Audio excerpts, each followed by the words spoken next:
পৃথিবীতে এমন কোন জ্ঞান জন্ম নেয় নাই যেই জ্ঞানটা নাকি ইসলামের উপর উঠতে পারে, ঠিক কিনা বলেন? ইসলামের উপরও কোনো জ্ঞান নাই। তোমাদের জ্ঞান যেখানে শেষ, আমরা হুজুরদের কোরআন থেকে আরোহণ করা জ্ঞান সেখান থেকে শুরু, ঠিক কিনা বলেন? কারণ এর আল্লাহর গোলাম, বিজ্ঞানিকদের কি থিওরি দেখাবা যেগুলো সব কিছু কোরআন ভুল প্রমাণ করেছে? আমার আল্লাহ বলেন ইন্না ইদ্দাতাশ শুহুর, নিশ্চয় সংখ্যাগতভাবে ইদ্দাতাশ শুহুর, শাহরুন মানে হচ্ছে মাস, এর বহু বচন হচ্ছে শুহুর, তার মানে মাস সমূহ। ইন্না ইদ্দাতাশ শুহুর ইনদাল্লাহ, আমার আল্লাহর নিকটে, ইনদাল্লাহ ইসনা আশারা শাহরান ফি কিতাবিল্লাহ, আমি আমার আল্লাহর কিতাবের মধ্যে মাসের গণনা হলো 12 মাস। আওয়াজ করে বলেন কত মাস? ইনদাল্লাহ ইসনা আশারা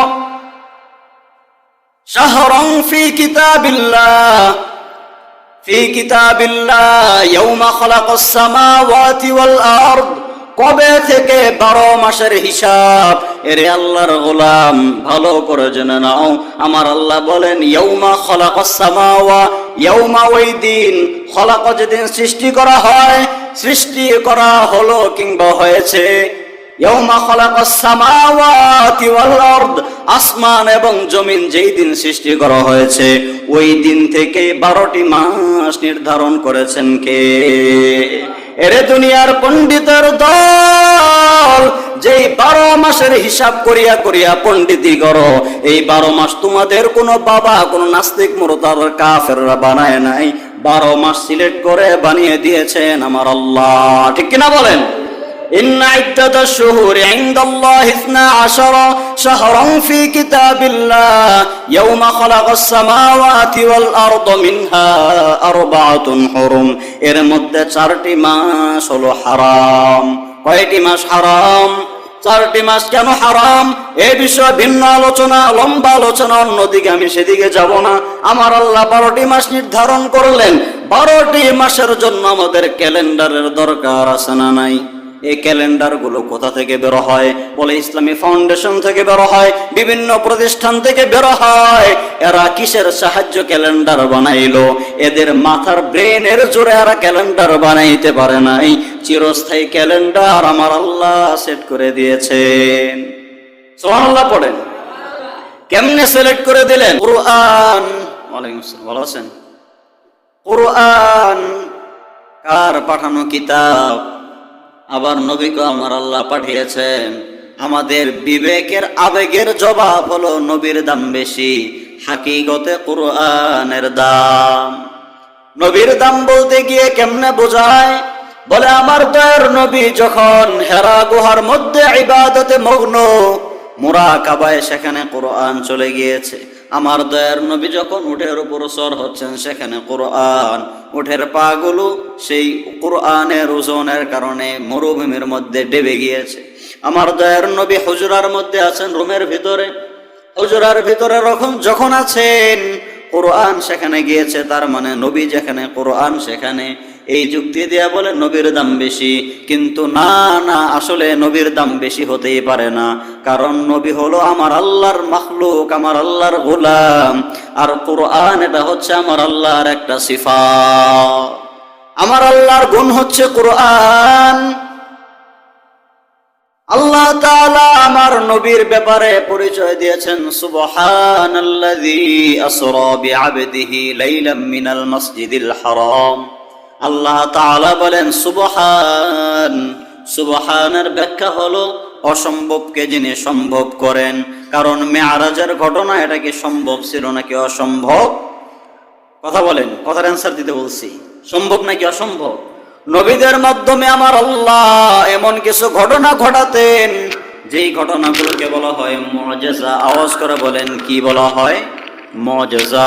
মুআজিজার বয়ান কোরআনের মধ্যে আমার আল্লাহ করেছেন। আবার আছে কারামাত, যেগুলো নবীদের মাধ্যমে নয়, আমার আল্লাহ আল্লাহর ওয়ালিদের মাধ্যমে আমার আল্লাহ ঘটান। সেগুলো হচ্ছে কারামত। মুআজিজা এমন এক বিষয় যেটা মানুষের দ্বারা কোনোদিন সম্ভব না, অসম্ভব। অসম্ভবকে সম্ভব করা কার কাজ? সুবহান। এজন্যই তো তিনি সুবহান। আল্লাযী আসরা বিআবদিহি লাইলাম মিনাল মাসজিদিল হারাম ইলাল মাসজিদিল আকসা। আমার আল্লাহ বলেন মসজিদুল হারাম থেকে মসজিদে আকসা পর্যন্ত আমার বান্দাকে আমি তাকে সফর করিয়েছি। আসরা বিআবদিহি লাইলাম মিনাল মাসজিদিল হারাম, আবদিহি এখানে আল্লাহ তাআলা বললেন আসরা বিআবদিহি, তার মানে আমার বান্দাকে। আওয়াজ করে বলেন কি বলেছেন? আমার বান্দাকে। আমার আল্লাহ বলতে পারতেন আমার রাসূলকে, আমার আল্লাহ বলতে পারতেন আমার নবীকে, কারণ আমার নবীর নাম যেখানে আল্লাহ তাআলা সম্মানিতভাবে উচ্চারণ করেছেন মুহাম্মাদুর রাসূলুল্লাহ। আপনি কোরআন খুলে যখন দেখবেন ইয়া মূসা ইয়া ঈসা ইয়া যাকারিয়া ইয়া ইয়াহইয়া ইয়া ইব্রাহিম ইয়া ইসমাঈল ইয়া ইয়াকুব ইয়া ইউনুস, আছে না নাই? পৃথিবীর সব নবীদের নামগুলো আমার আল্লাহ হে মূসা হে ঈসা। আমরা যেমন সাধারণ মানুষদেরকে ডাকি হে আব্দুল কাদের এদিকে আসো, হে আব্দুল সত্তার এদিকে আসো, এইভাবে আমার আল্লাহ পৃথিবীর সব নবীদেরকে ডাকলেও আমার নবীকে এইভাবে কখনো আমার আল্লাহ ডাকেন নাই। বড় আশ্চর্য ব্যাপার, কোরআনে কোথাও পাবেন না ইয়া মুহাম্মদ, কোরআনে আপনি কোথাও পাবেন না ইয়া আহমদ ইয়া মুস্তাফা, আছে নাকি বলেন? না না, কোথাও নাই। আমার দয়ার নবী কম্বলের নিচে ঘুমানো, আমার আল্লাহ বলেছেন ইয়া আইয়ুহাল মুজাম্মিল, হে কম্বলওয়ালা। আল্লাহ ডেকেছেন মুহাম্মাদুর রাসূলুল্লাহ, সম্মান সূচক শব্দ উচ্চারণ করেছেন। কেন এত সম্মান দিলেন? এর মধ্যে ভিন্ন কারণ, ভিন্ন দিকে আলোচনা। এখানে আমার আল্লাহ কেন বললেন? তাহলে আমার বান্দা মেরাজের মতো স্পেশাল এক ঘটনা, যেটা অন্য কোন নবীর ক্ষেত্রে হয় নাই, আমার নবীর জন্য ছিল স্পেশাল। এবং মেরাজের নমুনা হিসাবে আসসালাতু মেরাজুল মুমিনিন, আমার নবীর উম্মতের জন্য স্পেশাল মেরাজের ব্যবস্থা, নামাজের ব্যবস্থা কে করেছেন? তাহলে আমার দয়ার নবীর জীবনে অন্যতম একটা অধ্যায় হলো মেরাজ। মেরাজের অধ্যায়ে আমার আল্লাহ নবীর ব্যাপারে যখন বললেন, কেন বান্দা বললেন? এর এক নাম্বার কারণ, ঈসা আলাইহিস সালামের উম্মত তার অতিভক্তি হওয়ার কারণে একদল জাহান্নামী হয়ে গিয়েছে। আলোচনা এখন কোন দিকে যাব? এই মেরাজের ঘটনাটা অলৌকিক ঘটনা, এটা শোনার পর যাতে কোনো মানুষ বিভ্রান্তের মধ্যে না পড়ে যায়। যেমন ঈসা আলাইহিস সালাম তার ইনজিল কিতাবটা অর্ধেক মুখস্থ করেছিলেন। আওয়াজ করে বলেন কতটুকু? অর্ধেক মুখস্থ করা দেখে উম্মতরা পাগলের দেওয়ানা হয়ে গেল। এটা তো অসম্ভব একটা কাজ, এটা তো সম্ভব হতেই পারে না। ইনজিলের মতো কিতাব অর্ধেক মুখস্থ যে বান্দা করতে পারে, এত আল্লাহর নবী, এত দূরের কোনো পরিচয় হতেই পারে না, নিঃসন্দেহে আল্লাহর সন্তান। নাউজুবিল্লাহ পড়েন। এই যে ধোঁকায় পড়ে গেল, সম্মান দিতে দিতে আল্লাহর সমপর্যায়ে, আল্লাহর সন্তানের পরাজয় নেওয়ার কারণে তারা মুরতাদ হয়ে গিয়েছে। চিল্লায় বলেন ঠিক কিনা? বিভ্রান্ত হয়ে গেল, ধোঁকায় পড়ে গিয়েছে। আমার আল্লাহ খুব ভালো করে জানেন আমার শেষ নবীর উম্মতের মাঝেও মেরাজের মতো অলৌকিক ঘটনার সাক্ষী তারা হওয়ার কারণে তারা বলতে পারে মুহাম্মদ আল্লাহর সন্তান। এজন্য এই প্রশ্ন যাতে, এই কথাটা যেন কোনো উম্মত না বলতে পারে, এজন্য আমার আল্লাহ বলেন আসরা বিআবদিহি, আমি আল্লাহ মেরাজের সফর করালাম আমার বান্দাকে। তার মানে আমার আল্লাহ প্রমাণ করে দিলেন আমি যাকে মেরাজ করালাম সে হচ্ছে তোমাদের নবী মুহাম্মদ। সে আমার সন্তান কিংবা পরিবার কোনো কিছু হতেই পারে না, কারণ আমি আল্লাহর কোনো শরীক নাই, আমি আল্লাহর কোনো পরিবার নাই। তোমরা জেনে রাখো, আমি আল্লাহ হাইলাইট করে বলে দিলাম আসরা বিআবদিহি, আমার বান্দাকে মেরাজ করিয়েছি। সুবহানাল্লাহ পড়েন। কি হিকমত আমার আল্লাহর, হিকমতের কোনো শেষ নাই। এর নবীর উম্মতের দল, এজন্য আমার নবীকে বলা হয়েছে আমার বান্দা। তাহলে আল্লাহর বান্দা হচ্ছে মুহাম্মাদুর রাসূলুল্লাহ। তাহলে আমার নবী আমার আল্লাহর মাখলুক, ঠিক কিনা বলেন? আমার নবীকে সৃষ্টি কে করেছেন? কিন্তু কোরআন এটা কি আল্লাহর মাখলুক নাকি? না না, এই কোরআনকে বলা হয় কালামুল্লাহ। তার মানে আমার আল্লাহর কালাম। আমার আল্লাহর কালাম মানে হচ্ছে আল্লাহর কথা। তাহলে আল্লাহর কথাটা আল্লাহর মাখলুক কখনো হতেই পারে না। আল্লাহর কথা হচ্ছে আল্লাহর গুণ, আল্লাহর সিফাত। তাহলে আল্লাহর গুণটাকে আল্লাহর বান্দার থেকে দাম কম হবে না বেশি হবে? এরে নবীর উম্মতের দল, নবীর দাম বেশি না কোরআনের দাম বেশি এমন প্রশ্নই তোলা যাবে না। কারণ দুই জিনিস। আমার নবী আল্লাহর বান্দা, আমার আল্লাহর গোলাম হচ্ছে আমার নবী। আর কোরআন আমার আল্লাহর গোলাম হতে পারে না। এই কোরআন আমার আল্লাহর সিফাত আর গুণ। আর কোরআন কখনো নবীর অনুসরণ করে নাই, বরং আমার নবী কোরআনের অনুসরণ তিনি করেছেন। ঠিক কিনা বলেন? কালামে জিন্দা কুরআনে হাকিম, হিকমতে উলা ইয়াজাল সুতু কদিম, জামিউল ইলম ফিল কুরআনে হাকিম, তাকাসারাত আনহু আফহামুর রিজালি। এই যে শেরটা, এই শেরের মধ্যে কি আছে জানেন? মারাত্মক মহত্ব রয়েছে। জামিউল ইলম, জামিউল ইলম মানে কি বলা হয়? জামিউল ইলম ফিল কুরআনে হাকিম, সাধারণ কোনো কথা নয়। জামিউল ইলম মানে ইলমের জামিয়া, ইলমের প্রতিষ্ঠান। আসমানি যত কিতাব আল্লাহ তাআলা নাজিল করেছেন, সব কিতাবের সমষ্টিগত ইলম আল্লাহ কোরআনে ঢুকিয়ে দিয়েছে। এই পাওয়ারফুল কোরআন, শাহরু রমাদান আল্লাযী উনজিলা ফীহিল কুরআন, কার কথা? আল্লাহ বলেন এই দামি কোরআন আমি আল্লাহ শাহরু রমাদান নাজিল করলাম রমাদান মাসে, যে কারণে এই রমজানের দাম বেড়ে গিয়েছে। জোরে বলেন ঠিক কিনা? কারণ রমজান মাসে এই কোরআনটাকে নাজিল হয়েছে। আবার আমরা মাস গণনা করি, আমরা যে আরবি মাস গণনা করি, আরবি মাস সেটা পৃথিবীর কোন দার্শনিক, কোন শিক্ষিত কেউ এটা আবিষ্কার করে নাই। আরে আল্লাহর গোলাম, ইসলামের শিক্ষাটা মনে হয় খুব একটা ছোট পর্যায়ের শিক্ষা। এরে আল্লাহর গোলাম, ভালো করে জেনে নাও, পৃথিবীতে এমন কোন জ্ঞান জন্ম নেয় নাই যেই জ্ঞানটা নাকি ইসলামের উপর উঠতে পারে। ঠিক কিনা বলেন? ইসলামের উপরও কোনো জ্ঞান নাই। তোমাদের জ্ঞান যেখানে শেষ, আমরা হুজুরদের কোরআন থেকে আরোহণ করা জ্ঞান সেখান থেকে শুরু। ঠিক কিনা বলেন? কারণ এর আল্লাহর গোলাম, বিজ্ঞানিকদের কি থিওরি দেখাবা যেগুলো সব কিছু কোরআন ভুল প্রমাণ করেছে? আমার আল্লাহ বলেন ইন্না ইদ্দাতাশ শুহুর, নিশ্চয় সংখ্যাগতভাবে ইদ্দাতাশ শুহুর, শাহরুন মানে হচ্ছে মাস, এর বহু বচন হচ্ছে শুহুর, তার মানে মাস সমূহ। ইন্না ইদ্দাতাশ শুহুর ইনদাল্লাহ, আমার আল্লাহর নিকটে, ইনদাল্লাহ ইসনা আশারা শাহরান ফি কিতাবিল্লাহ, আমি আমার আল্লাহর কিতাবের মধ্যে মাসের গণনা হলো 12 মাস। আওয়াজ করে বলেন কত মাস? ইনদাল্লাহ ইসনা আশারা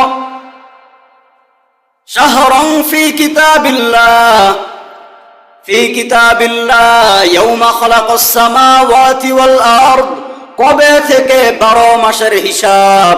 এরে আল্লাহর গোলাম, ভালো করে জেনে নাও, আমার আল্লাহ বলেন ইয়াউমা খালাকাস সামাওয়া, ইয়াউমা ওই দিন, খলাক যেদিন সৃষ্টি করা হয়, সৃষ্টি করা হলো কিংবা হয়েছে, ইয়াউমা খালাকাস সামাওয়াতি ওয়াল আরদ, আসমান এবং জমিন যেই দিন সৃষ্টি করা হয়েছে, ওই দিন থেকে 12টি মাস নির্ধারণ করেছেন কে? এরে দুনিয়ার পণ্ডিতের দল, যেই 12 মাসের হিসাব করিয়া করিয়া পণ্ডিতি করো, এই 12 মাস তোমাদের কোনো বাবা, কোনো নাস্তিক মুরতাদ কাফেররা বানায় নাই। 12 মাস সিলেক্ট করে বানিয়ে দিয়েছেন আমার আল্লাহ। ঠিক কিনা বলেন? ইন্না ইদ্দাতাশ শুহুরি ইনদাল্লাহি ইসনা আশারা শাহরান ফি কিতাবিল্লাহ ইয়াউমা খালাকাস সামাওয়াতি ওয়াল আরদ মিনহা আরবাআতুন হুরুম, এর মধ্যে 4টি মাস হলো হারাম। কয়টি মাস হারাম? 4টি মাস। কেন হারাম? এই বিষয়ে ভিন্ন আলোচনা, লম্বা আলোচনা, অন্যদিকে আমি সেদিকে যাব না। আমার আল্লাহ 12টি মাস নির্ধারণ করলেন। 12টি মাসের জন্য আমাদের ক্যালেন্ডারের দরকার আছে না নাই? এই ক্যালেন্ডার গুলো কোথা থেকে বের হয়? বলে ইসলামী ফাউন্ডেশন থেকে বের হয়, বিভিন্ন প্রতিষ্ঠান থেকে বের হয়। এরা কিসের সাহায্য ক্যালেন্ডার বানাইলো? এদের মাথার ব্রেনের জোরে এরা ক্যালেন্ডার বানাইতে পারে নাই। চিরস্থায়ী ক্যালেন্ডার আমার আল্লাহ সেট করে দিয়েছেন। সুবহানাল্লাহ পড়েন। কেমনে সিলেক্ট করে দিলেন? ওয়াজআলনাল লাইলা লিবাসা ওয়াজআলনান নাহারা মাআশা। সূরা নাসের মধ্যে আমার আল্লাহ বলে দিলেন ওয়াজআলনাল লাইলা লিবাসা, আমি আল্লাহ দিনটাকে তোমাদের জন্য লিবাস, পোশাকের মতো দিয়েছি। দিন ছাড়া চলতে পারবা না। পোশাক ছাড়া যেমন চলা যায় না, তেমন ভাবে দিন ছাড়া মানুষ কোনো কাজকর্ম করতে পারবে না। ওয়াজআলনান নাহারা মাআশা, এবং তোমাদের আরামের বিশ্রামের জন্য আমি আল্লাহ রাতের অন্ধকারের ব্যবস্থা করে দিলাম। আল্লাহু আকবার। আপনি যদি বান্দা দিনের বেলা 3 দিন ঘুমান, আল্লাহর কসম একটা রাতের ঘুম আপনার কোনোদিন পূর্ণ হবে না। এই এত আরামের রাতের ব্যবস্থা আমার আল্লাহ করে দিয়েছেন কাদের জন্য? আওয়াজ করে বলেন, কে করে দিয়েছেন? গোটা দুনিয়ার সব মানুষ মিলিয়াও চেষ্টা করলে দিনকে কি কখনো রাত করতে পারবে নাকি? আওয়াজ করে বলেন, কেউ কি পারবে নাকি? আমার আল্লাহ বলেছেন না, কেউ পারবে না। দিন এবং রাত এগুলোকে নিয়ন্ত্রণ করেছেন। আওয়াজ করে বলেন, কে করেছেন? আমার আল্লাহ যদি কারো চোখে ঘুম দেয়, 1000 পাওয়ারের ট্যাবলেট খেয়েও আর ঘুমানো যায় না। ঠিক কিনা বলেন? এই ঘুমটাও দান করেছেন কে? এরে আল্লাহর গোলাম। তাহলে দিনের আলোর দরকার আছে না নাই? আবার এরে আল্লাহর গোলাম, দুনিয়াতে যত ধরনের ফল আর ফসল দেখেন, এই ফল আর ফসলের মধ্যে যে রং আসে কি আসে বলেন? রং। আমরা যে রংধনু দেখি, রংধনু দেখেছেন? আছে না নাই? রংধনু এটা কি? রংধনু বলতে নিজের কোনো অস্তিত্ব নাই। আল্লাহ তাআলা যখন মানুষের বৃষ্টির প্রয়োজন হয়, আসমান থেকে কিন্তু বৃষ্টি হয় না। আমার আল্লাহ কোরআনে বলেছেন, আমি আল্লাহ আকাশ থেকে বৃষ্টি দেই। কি বলেছেন? ওয়াস-সামাআ বানাইনাহা বিআইদি ওয়া ইন্না লামুসিউন। আল্লাহ বলেন ওয়াজআলনাল লাইলা লিবাসা ওয়াজআলনান নাহারা মাআশা। আল্লাহ তাআলা বলেছেন কোরআনে, আসমানের কথা অনেক বলেছেন। সামাওয়াত মানে আসমান, আরদ মানে হচ্ছে জমিন। আল্লাহ তাআলা বলেছেন আকাশ থেকে বৃষ্টি দেই। কোথা থেকে বৃষ্টি দেন? কিন্তু বাস্তবে আকাশ থেকে বৃষ্টি হয় না, কারণ আকাশ থেকে বৃষ্টি আসতে গেলে অনেক টাইমের প্রয়োজন। কারণ এখান থেকে মহাকাশ পর্যন্ত কোনো বিজ্ঞানী কোনোদিন পৌঁছতে পারে নাই। পারছে? চাঁদে যেতে পেরেছে, কিন্তু আসমানে কেউ যেতে পারে নাই। কিয়ামত পর্যন্ত যতই চেষ্টা করুক না কেন, আসমান পর্যন্ত কোনোদিন পৌঁছা যাবে নাকি বলেন? এরে আল্লাহর গোলাম, তাহলে আমার আল্লাহর কথাটাকে মিথ্যা প্রমাণিত হয়ে যাবে নাকি আকাশ থেকে বৃষ্টি দেই? এরে আল্লাহর গোলাম, এটার ব্যাখ্যা এমন ভাবে হবে না। কারণ আকাশের এক অর্থ হচ্ছে উঁচু। আকাশের এক অর্থ কি? উঁচু। এখান থেকে আল্লাহ তাআলা আকাশ দ্বারা আসমান বোঝান নাই, আকাশ দ্বারা আল্লাহ বুঝিয়েছেন উপর থেকে আমি আল্লাহ তোমাদেরকে বৃষ্টি দেই। উপরটা কোথায়? বলে উপরের দিকে তাকায় দেখো, মেঘগুলো দেখা যায়। মেঘের থেকে বৃষ্টি দান করে কে? এরে আল্লাহর গোলাম, মেঘের উপর বিমান চলে যায়, বাচ্চারা ঘুরে ওড়ায়, সেটাও মেঘের উপরে চলে যায়। তার মানে মেঘ আমাদের অনেক নিকটে, অনেক নিকটে, অনেক নিকটে, কিন্তু আমাদের উপরে। আল্লাহ বলেন আকাশ থেকে বৃষ্টি দেই, তার মানে আসমান থেকে না। প্রথম আসমান থেকে, দ্বিতীয়, তৃতীয়, চতুর্থ কোনো আসমান থেকে না। আমি আল্লাহ আকাশ থেকে বৃষ্টি দেই, মানে তোমাদের উপর থেকে আমি আল্লাহ বৃষ্টি দান করি। এরে আল্লাহর গোলাম, তাহলে এই মেঘের মধ্যে পানি কোথা থেকে গেল?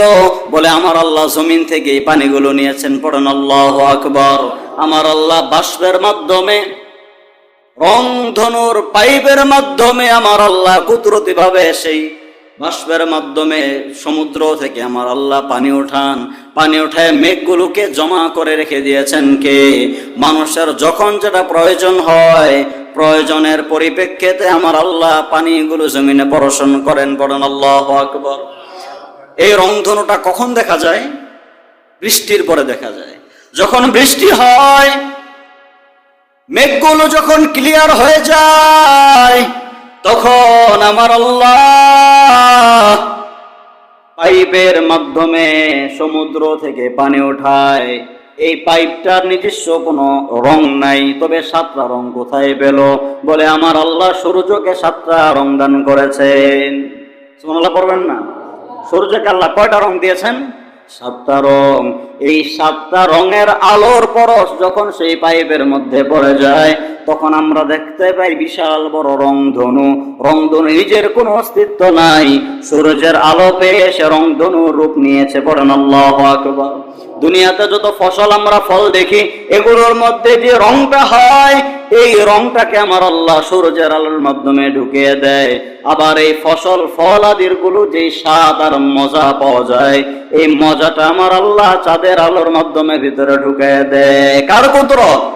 কাদের কুদরত দারি বড় কামাল, আনতা রব্বি আনতা হাসবি দুল জালাল।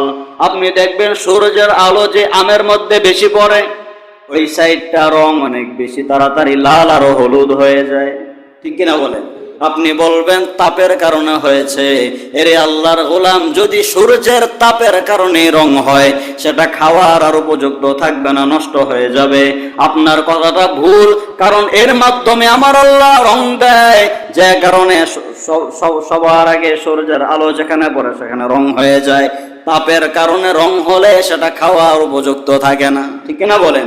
দেখবেন অনেক আমগুলো বাতি হওয়ার আগেই যে কোনো গাছের দুর্বলতার কারণে ওটা সিস্টেম হয়ে যায়, কিংবা পরে সেটা শুটকির মতো হয়ে যায়। ছোট ছোট বাচ্চারা খুশি হয়ে যায়, বলে তাকে দেখো একটা আম কুড়িয়ে এনে বাড়িতে রাখলাম, এটা পেকে গিয়েছে, হলুদে লাল হয়ে গিয়েছে। এটা আসলে সূর্যের আলোর কারণে লাল হয় নাই। যখন গাছ থেকে আপনি সরাইয়া রেখেছেন, তখন সূর্যের আলোর কারণে আর সেটা হয় না, তাপের কারণে হয়েছে। তাপের কারণে যখন আপনি দেখলেন লাল হয়েছে, দেখতে চমৎকার, কিন্তু এটা খাওয়ার মধ্যে কোনো মজা নাই, ঠিক কিনা বলেন? তাহলে আপনারাই বলেন, যেই আলোর মাধ্যমে আমার আল্লাহ রং দিলেন, বলেন তো আলোর মাধ্যমে রং ঢুকলো নাকি তাপের কারণে রং হলো? আলোর মাধ্যমে। আবার যেই ফলগুলো চাঁদের আলো বেশি পায়, আপনি দেখবেন সেই ফলগুলো খেতেও বড় মজা, ঠিক কিনা বলেন? এরে আল্লাহর গোলাম, সূর্য চন্দ্রকে আমার আল্লাহ শুধু কি স্বাদ আর মজা নেওয়ার জন্য দিলেন? বলে না না না না, এর জন্য দেন নাই। আমার আল্লাহ সূর্য এবং চন্দ্র দুইটাকে আমার আল্লাহ দুইটা ক্যালেন্ডার বানিয়ে দিয়েছে। সুবহানাল্লাহ পড়েন। ক্যালেন্ডার শুধুমাত্র তামাশা দেখার জন্য নয়। বৈজ্ঞানিকরা রিসার্চ করে বলল সূর্য ঘুরে। প্রথম বলে দুনিয়া ঘুরে, দুনিয়া ঘুরে, সূর্য সূর্যের জায়গায় বিদ্যমান, ঠিক কিনা বলেন? কিছুদিন পর আরেক দল এসে বলে থিওরি ভুল। নতুন কি থিওরি পেয়েছো? বলে দুনিয়া ঘোরা বাদ দিছে, এখন সূর্য ঘুরে, দুনিয়া ঠিক আছে। আল্লাহর কোরআন বলে তোদের আউল ফাউল কথা কয়েকদিনের কোনো গ্যারান্টি নেই, এগুলো বাদ রাখ। 1450 বছর আগে আমি আল্লাহ কোরআন নাজিল করেছি আমার বন্ধু মুহাম্মাদের উপর। শাহরু রমাদানে, রমাদান মাসে কোরআন নাজিল করেছি। চিরস্থায়ী সমাধান কোরআনের দিকে তাকার বুকার দল। আমি আল্লাহ কোরআনে বলে দিলাম পৃথিবীর সব গ্রহগুলোই ঘুরতে থাকে। আল্লাহু আকবার। তোরা একবার বলো দুনিয়া ঘুরে, আরেকবার থিওরি পাল্টিয়ে বলো সূর্য ঘুরে। আর আমি আল্লাহ বলে দিলাম দুনিয়াও ঘুরে, সূর্যটাও ঘুরে। এগুলো কার থিওরি বলেন? তাহলে দুনিয়ার সব থিওরি গুলো অস্থায়ী, চিরস্থায়ী থিওরি দিয়েছেন কে? এরে আল্লাহর গোলাম, সূর্য শুধু আলো নেওয়ার জন্য দেন নাই, আর ফলের মধ্যে মজা ঢোকানোর জন্য দেন নাই। এই সূর্যকে আমার আল্লাহ ক্যালেন্ডার হিসাবে সেট করে দিয়েছেন। এরে দুনিয়ার উম্মতের দল, আমি বলেছিলাম শাহরু রমাদান ইন্না ইদ্দাতাশ শুহুর ইনদাল্লাহ, আমার আল্লাহর কাছে আগে থেকেই ইয়াউমা খালাকাস সামাওয়াতি ওয়াল আরদ, আসমান জমিন যেদিন থেকে সৃষ্টি সেদিন থেকে 12 মাস নির্ধারণ কে করেছেন? এখন এই 12 মাস নির্ধারণ করে দিলেন, হিসাবের দরকার আছে না নাই? আমরা বলি চন্দ্র মাস, আমরা বলি চাঁদের মাস। চাঁদ দেখে দেখে আমরা আমাদের মাসগুলো আরবি মাস নিয়ন্ত্রণ করি কি করি না? চাঁদ শেষ হয়ে গেল, তার মানে আরেক মাস শুরু হয়ে গেল। এর নবীর উম্মতের দল, আমার আল্লাহ যদি অনির্দিষ্ট কিছুদিনের জন্য এই চাঁদের আলোটাকে বন্ধ করে দেয়। পৃথিবীর এমন কোন বৈজ্ঞানিক আর দার্শনিক, এমন কোন ব্রেনওয়ালা মাথা নাই আমার আল্লাহর এই চাঁদের দিক নির্দেশনা ছাড়া আরবি মাসের গণনা ঠিক করে বলবে। ঠিক কিনা বলেন? এরে আল্লাহর গোলাম, আবার কেউ যদি বলে আরবি মাস, যেটাকে আমার আল্লাহ কোরআনে বলে দিয়েছেন, দুনিয়া সৃষ্টির শুরু থেকে আমার আল্লাহ বলে দিলেন, ইংলিশ মাস তো আমার আল্লাহ বললেন না, জানুয়ারি, ফেব্রুয়ারি, মার্চ, এপ্রিল তো আল্লাহর কোরআনেও নাই। আবার বান্দা বাংলা মাসগুলো বৈশাখ, জ্যৈষ্ঠ, আষাঢ়, শ্রাবণ, এগুলো তো আমার আল্লাহ কোরআনে কোথাও বলেন নাই। বাংলা মাসগুলো তো অন্তত পক্ষে আমরা বানালাম, আল্লাহ বানিয়েছেন এক ভাষা, আমরা বিভিন্ন ভাষায় কনভার্ট করেছি, এগুলোর জন্য ক্ষমতা দরকার। এরে আল্লাহর বান্দা, তোমার জন্য আমার কথা হলো, তোমরা যে সূর্যের দিক নির্দেশনা অনুযায়ী তোমরা মাসের গণনা করো, বাংলা, ইংরেজি, যত ধরনের ভাষায় মাসের গণনা হোক না কেন, আমার আল্লাহর সূর্যের দিক নির্দেশনা অনুযায়ী এর নবীর উম্মতের দল অনির্দিষ্ট কয়েকটা দিনের জন্য যদি আমার আল্লাহ সূর্যটাকে অফ করে দেয়, পৃথিবীর এমন কোন মাথা মোটা কোনো বান্দা নাই যে নাকি বাংলা, ইংলিশ, যে কোনো ভাষা, উর্দু, হিন্দি হোক না কেন, কোন মাসের ক্যালেন্ডারের হিসাব তারা কুল কিনারা খুঁজে পাবে। ঠিক কিনা বলেন? তাহলে আমার আল্লাহ সূর্য এবং চন্দ্র, হাজারটা কারণে আমার আল্লাহ এটা সৃষ্টি করেছেন মানুষের খেদমতের জন্য। আবার ক্যালেন্ডার হিসাবে আপনাদের ইংরেজি মাসের গণনা জানুয়ারি, ফেব্রুয়ারি, মার্চ, এপ্রিল, যেগুলো বাংলা মাসের গণনা, এগুলো এদের চিরস্থায়ী ক্যালেন্ডার হলো সূর্য। সুবহানাল্লাহ, আসতে পারেন? চিরস্থায়ী ক্যালেন্ডার কি? সূর্য। আবার আপনি আরবি মাসের গণনা করেন, সেটা চিরস্থায়ী ক্যালেন্ডার কি? চন্দ্র, চাঁদ। তাহলে আমার আল্লাহর চাঁদ আর সূর্য ছাড়া ক্যালেন্ডার মিলানো কি কোনোদিন সম্ভব? আর আওয়াজ করে বলেন, সম্ভব? এজন্য মূল ফাইনাল কথা হলো, যারা ইসলামকে ছোট করে দেখে, ইসলাম রে মনে করে এই যে মোল্লার দল মসজিদ পর্যন্ত মসজিদে দৌড়ায়, আর যারা নাকি নামাজ না পড়িয়া পড়িয়া কুত্তায় লাগায় নিজের ভিআইপি মনে করে, এরা আসলে জনমের বোকা। এদের মতো বড় খেত আর কেউ হতে পারে না। যারা 5 বেলা দৌড়ায় মসজিদের দিকে আর ইসলামের দিকে, এদের মতো স্মার্ট বয় আর কেউ হতে পারে না। ঠিক কিনা বলেন?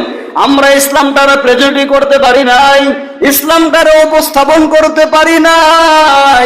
এরে আল্লাহর গোলাম, ইসলাম কোনোদিন খ্যাত ছিল না, ইসলাম গোটা বিশ্বের জন্য একটা মডেল হয়ে এসেছে। কিন্তু আজ আমরা কিছু মোল্লারা ইসলামরে ছোট করে ফেলি। আমরা মনে করি ইসলাম মানতে গেলে গরিব হওয়া লাগবে, ইসলাম মানতে গেলে সাদা সিধা পোশাক পরা লাগবে। কে বলেছে? ভুল ধারণা। এরে নবীর উম্মতের দল, ইসলাম মানে থাকবে সাধারণ কিছু জ্ঞান, ইমামতি করার মতো জ্ঞান। কে বলেছে রে বাবা?